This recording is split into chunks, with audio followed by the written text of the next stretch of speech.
Hello, good evening students. मैं इधर बहुत सारे टॉपिक्स पर वीडियो बनाकर पोस्ट किया। उसमें क्लास 11th के कुछ स्टूडेंट्स मुझे फ़ोन करते हैं और कहते हैं सर हमें तो कैलकुलस वेक्टर कोऑर्डिनेट ठीक से आता नहीं, इसलिए पूरी बात समझ में नहीं आती। इसलिए बेहतर होगा सर कि हमें आप कुछ मैथ पढ़ा दें तो हमें भी कुछ समझ में आना शुरू हो जाए। खैर बात तो उनकी सही है। मैंने सोचा है कि कुछ मैथ पे लेक्चर लिए जाए सो दैट उनको कुछ फ़ायदा हो सके। प्यारे बच्चों, ये जो ई बुक्स और पेपर बैक सीरीज़ मैं लिख रहा हूँ, इसके बारे में ये कहना है कि अगर आप इन्हें सब्सक्राइब करते हो या फ्री डाउनलोडिंग करते हो या ऑर्डर करते हो तो आपको बहुत फ़ायदा होने वाला है। आप इसे अंडरएस्टिमेट ना करो। मैं देखता हूँ कि जब भी फ्री डाउनलोडिंग अमेज़ॉन की ओर से ऑफ़र आता है, इंडिया में डाउनलोडिंग बहुत कम होती है। इंस्टेड मैंने उसकी रिपोर्ट आपको व्हाट्सएप पे शेयर भी किया है कि यूएस में ज़्यादा डाउनलोड हुआ है। इससे मुझे ये लगता है कि या तो आप मुझे अंडर एस्टिमेट कर रहे हो या ये आप फिर पढ़ना ही छोड़ दिए हो। तो ऐसा आप ना करो, क्योंकि किसी को भी सक्सेस इतनी आसानी से नहीं मिलती है। अगर आप मुझसे कुछ फ़ायदा उठा सकते हो तो उठा लो, मैं आपकी सर्विस के लिए हमेशा से तैयार हूँ। और अगर आप नहीं पढ़ना चाहते हो तो अपनी सोच बदलो। क्लास लेते वक्त कई बार मैंने बोला है, समझाया है कि छोटे शहर में छोटी सोच होती है, बड़े शहर में बड़ी सोच होती है। आखिर क्या वजह है कि बड़े शहरों में ऐसे तमाम स्टूडेंट्स मिलते हैं जो आरटीजे एडवांस भी क्वालिफाई करते हैं और एम्स भी क्वालिफाई करते हैं। आई मीन नीट के थ्रू वो एम्स भी क्वालिफाई करते हैं। इन हमारे छोटे शहरों में क्या है, सिंगल सब्जेक्ट पढ़ना या उसको ठीक से कमांड करना हमारे बच्चों के लिए मुश्किल हो जाता है। तो ऐसा मैं चाह रहा हूँ कि आप अपनी सोच बदलो। अब तो देख रहा हूँ कि पूरे इंडिया में रूटीन चेंज हो गया है। स्कूल और कॉलेज के बच्चे रात भर जाग रहे हैं, दिन भर सो रहे हैं, जंक फूड खा रहे हैं, हेल्थ और माइंड उनका दोनों पॉल्यूट हो रहा है। रात भर जाग रहे हैं तो ऐसा नहीं कि वो बहुत हार्ड वर्क करके पढ़ाई कर रहे हैं, वो मिसलेनियस टाइप का वेब सीरीज़ देख रहे हैं, पढ़ाई लिखाई का काम तो कम ही कर रहे हैं। मैं ये कहना चाहता हूँ कि आपसे, आपके गार्जियंस को, आपके रिलेटिव्स को, आपके फ्रेंड्स को आपसे बहुत सारी उम्मीदें हैं। आपके टीचर को भी आपसे बहुत सारी उम्मीदें हैं।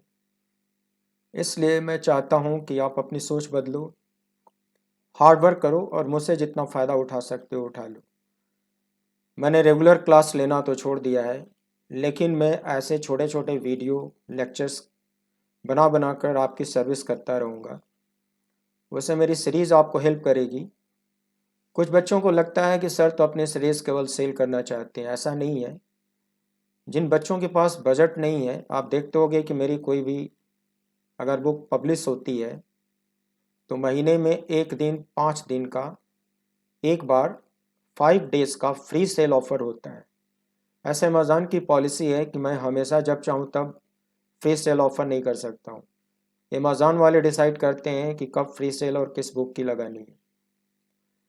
अगर आपके पास एंड्रॉयड फ़ोन है, आपके फ्रेंड्स के पास एंड्रॉयड फ़ोन है, तो आप फ्री डाउनलोडिंग का फ़ायदा ले सकते हो। उससे हमें कोई बेनिफिट नहीं होने वाला है, लेकिन आपको ज़रूर फ़ायदा होगा। तो प्यारे बच्चों, आप अपनी नेगेटिव सोच से बाहर आओ और फ़ायदा उठाओ। बाय द वे, अगर आपके पास फ़ोन है ही नहीं, अगर फ़ोन नहीं है तो फिर मजबूरी है। मजबूरी है तो उसके लिए पेपर बैक है। अब आप सोच रहोगे कि पेपर बैक फिर परचेस करने की बात करेंगे, तो सवाल ये है कि पेपर बैक तो फ्री में इसलिए नहीं मिलेगा क्योंकि जो प्रेस वाले हैं वो मुझसे भी प्रिंटिंग कॉस्ट लेते हैं। आप पिछले दिनों देखे होंगे कि हमने व्हाट्सएप पे शेयर किया था डिस्काउंट कूपन कोड विंटर धमाका। अगर आप टाइप करते हो लिंक को क्लिक करने के बाद, तो बुक की, पेपर बैक बुक की प्राइस 40% रिड्यूस हो जाएगी।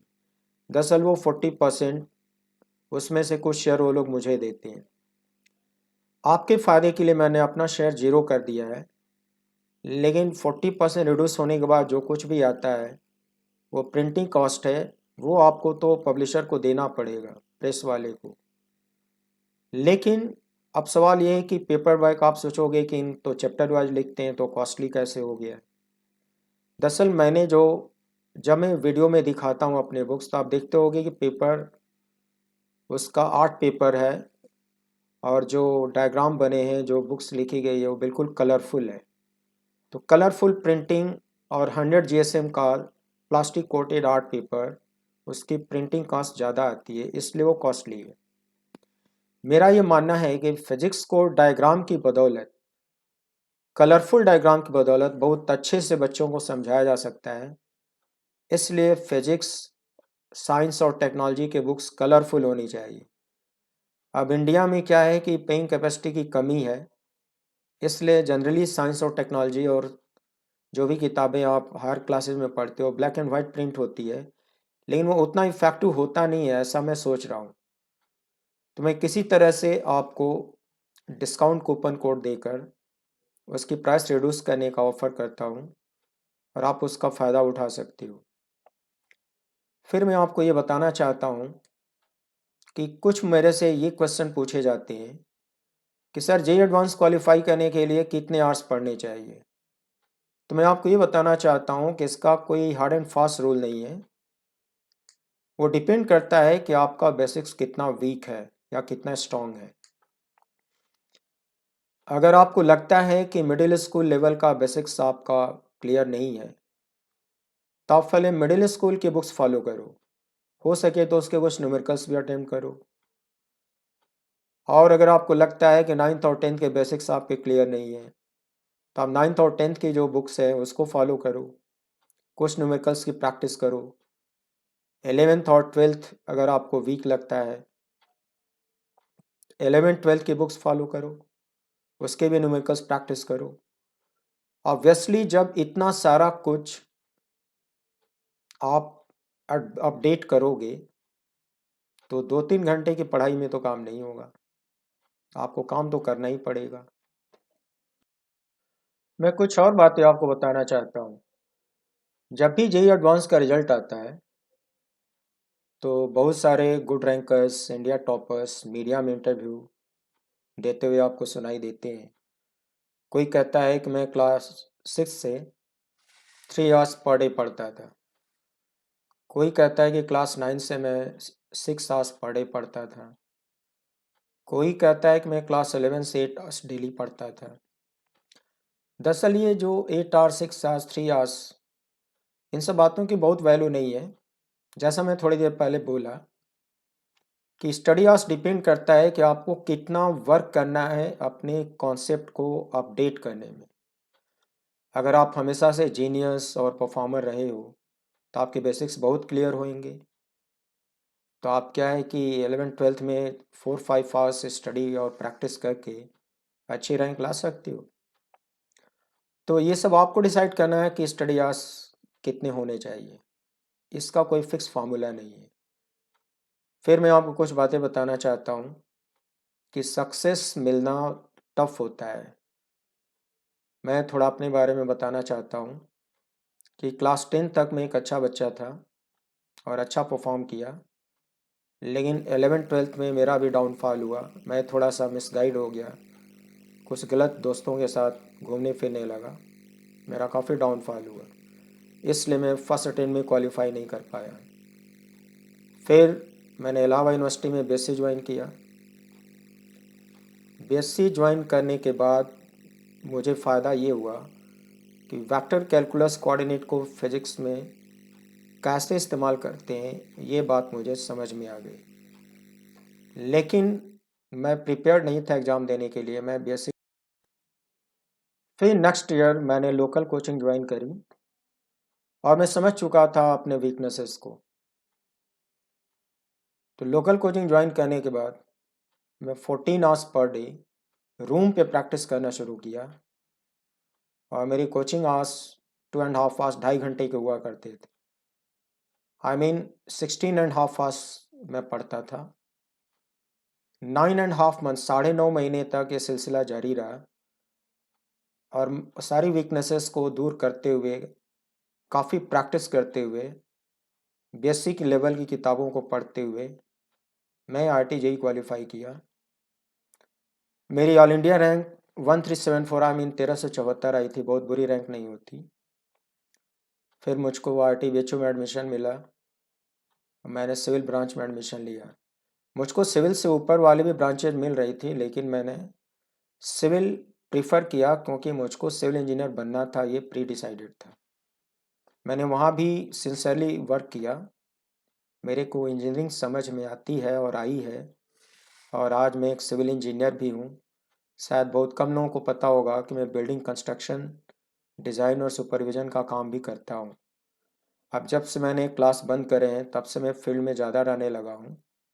मेरे ऑर्गेनाइजेशन का नाम है मकान वाला इंजीनियर, और उसके अपने वर्क के जो ड्राइंग्स है वो मैं अक्सर फेसबुक पे पोस्ट करता हूँ, आप में से कुछ लोग देखते होंगे। इंजीनियरिंग मुझे आती है और मैंने सीखा है, और मेरा जो DGPA है, उसको डिग्री ग्रेड पॉइंट एवरेज बोलते हैं, वो 8.43 है। कॉमन लैंग्वेज में लोग 84% कहते हैं, लेकिन IIT BHU वाले एक फार्मूला, स्टेटिस्टिकल फार्मूला देते हैं, उस फार्मूले से वो 77% होता है। तो DGPA किसी डिग्री में इतने मार्क्स कम नहीं होते, तो मुझे इंजीनियरिंग आती है। मैं आपको कहना चाहता हूँ कि अगर आप वर्क करोगे, सिंसियर रहोगे, तो इंजीनियरिंग आपको भी समझ में आएगी और आप एक कामयाब इंजीनियर बनोगे। लेकिन आजकल एक ट्रेडिशन चल निकला है कि जिसको देखो वो या तो IT पढ़ना चाहता है, या तो कंप्यूटर साइंस पढ़ना चाहता है, सॉफ्टवेयर पढ़ना चाहता है, सॉफ्टवेयर इंजीनियर बनना चाहता है। कोर ब्रांचेज में उनका कोई इंटरेस्ट ही नहीं है। I mean civil, mechanical, electrical, electronics बहुत सारे बच्चे नहीं पढ़ना चाहते क्योंकि इसमें हार्डवर्क ज़्यादा होता है। मैं सोचता हूँ कि आप अपनी सोच बदलो, और सचमुच का आपको इंजीनियर बनने का शौक़ है तो आप सिंसियरली वर्क करो, आपको सक्सेस ज़रूर मिलेगी। और इंजीनियर बनने का शौक़ नहीं है बाय द वे, तो बेटर होगा कि आप प्रिपरेशन ही ना करो, शुरू से अपने रास्ते बदल लो। नहीं तो बाद में भी आपको कामयाबी नहीं मिलेगी, सिर्फ डिग्री भर मिलेगी और आपको स्विच करना पड़ जाएगा। या तो बिजनेस में जाना होगा, या तो फिर आर्म फोर्सेस में जाना होगा, या MBA करके मैनेजमेंट के फील्ड में जाना होगा, लेकिन इंजीनियरिंग फील्ड से आपको स्विच करना ही पड़ेगा। इसलिए आपको अगर डीप इंटरेस्ट हो तभी आप इस फील्ड में ट्राई करो, ऐसा मेरा मानना है। मैंने कितनी बार कितने स्टूडेंट्स को ये बात शेयर करी है कि अगर आपको फेस में कोई प्रॉब्लम है, थ्योरेटिकल प्रॉब्लम है, न्यूमेरिकल प्रॉब्लम है, तो आप व्हाट्सएप के थ्रू शेयर कर सकते हो और मैं उसको आंसर करूँगा 1 डेज़ और 2 डेज़ में, डेफिनेटली मैं रिप्लाई बैक करूँगा। तो मैं देखता हूँ इसमें लोग इंटरेस्ट नहीं लेते, कभी कभार कोई एक आध क्वेश्चन भेज देता है, मैं रिप्लाई तो देता हूँ।